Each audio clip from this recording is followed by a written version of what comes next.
père a racheté cette affaire en 2015 suite à une reconversion professionnelle. Il était dans le domaine médical et ça a toujours été son rêve de gosse de tenir un établissement type bistrot comme ça. Et moi, je lui ai succédé en 2020-2021. Depuis, voilà, je m'efforce de maintenir la même qualité qu'il a su mettre en place depuis pas mal d'années maintenant et continuer à satisfaire toujours autant les clients, qu'ils soient touristes ou habitués. Ça fera 11 ans au mois d'avril, j'ai commencé ici en salle, en étant serveuse. Et progressivement, je suis arrivée en cuisine et j'ai pris ma place de chef. Aujourd'hui, on va préparer de la terrine pour les planches apéro. Je suis en train de la préparer toute fraîche. La terrine de campagne, c'est de la gorge et du foie de porc. Après, il y a les épices, échalotes, ail. Je mets un peu de salicorne, oreille de cochon. Après un peu de piment, sel, poivre et un peu de cognac. Les oreilles de cochon, c'est nous qui les marine dans le vinaigre. Elles soient tout frais et on le met dans le vinaigre. Ça, même sans vinaigrer l'un et l'autre, quand c'est frais, on peut les cuire en vapeur. Juste cuit avec une noix de beurre, c'est excellent. Ça sert en légumes. On est principalement spécialiste des moules. À savoir, on a une vingtaine de recettes de moules différentes. Notre petit plus, c'est qu'en fait, on va les faire à la demande. Allô, on a 2 couverts à une, 2 terrines à suivre, une salicorne, une marinière. Merci.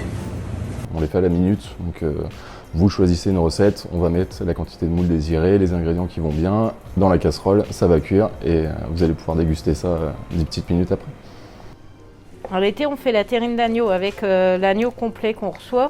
Alors, on a le carré d'agneau pour les côtes. Après, on a le gigot pour le gigot. Et pour faire le navarin, on a l'épaule. Et avec le reste du cou et les hauts côtes, on fait la terrine avec que de l'agneau 100%. On met pas de gorge, rien, c'est que de l'agneau. Et on le hache comme ça, pareil, même principe, on met des herbes. Et les gens, ça, pour la terrine d'agneau présalée, ils viennent. On en vend. On a une attention particulière sur la convivialité, sur le partage. C'est quelque chose qui est important pour nous.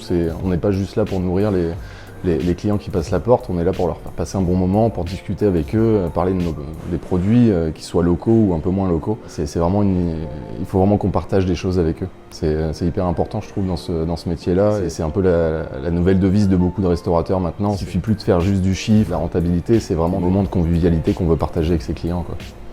On s'efforce à travailler avec un maximum de produits locaux et donc ça va aller de la moule de Bouchot forcément. On va avoir également de l'agneau de présalé l'été.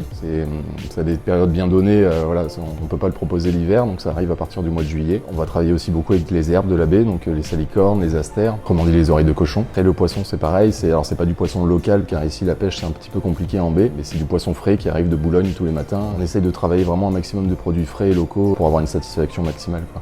Avant le Covid, c'était 7-8 agneaux dans le frigo. Enfin, de la place. Les gens, ils viennent pour ça. Hein. Ils viennent pour ça, pour l'agneau. Merci beaucoup de nous avoir reçus. Il n'y a pas de quoi, merci à vous. Et à bientôt. Santé. Santé.